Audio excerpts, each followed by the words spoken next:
So, Alistair, thank you for joining me this morning.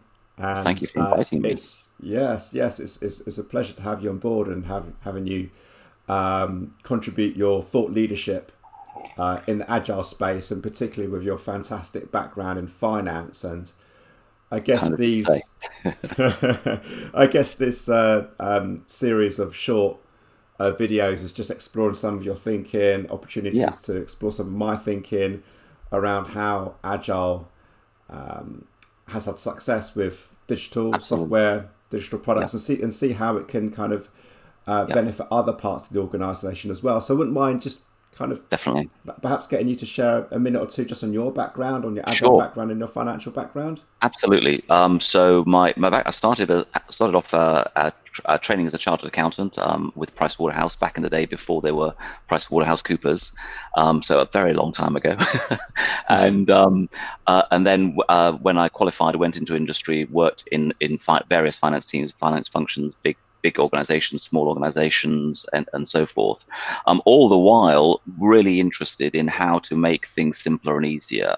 When you join a new organization, you take over the accounts from somebody else, and there's always improvements and continuously that you can do, always in that vibe.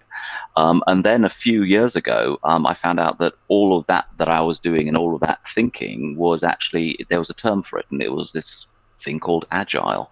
So I got very curious very quickly. Attended some seminars, went to some conferences and so forth, and searched YouTube, etc. Started talking to people about it, and found that it was just that there was a natural vibe between what agile was doing and what I was trying to do, and it just felt normal and natural.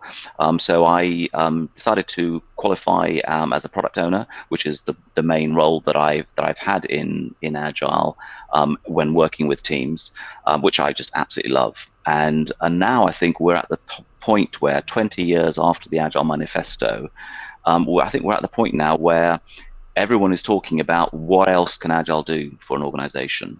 And because of my background in finance, I naturally am tending towards that. But what I'm seeing is that there's some really interesting opportunities for us to have conversations with the finance teams, with the finance directors, so that they can get in the head of the agile teams, and also so that the agile teams can get in the head of finance. And I think if we could create that collaboration between those two, I think some of these organizations will absolutely fly.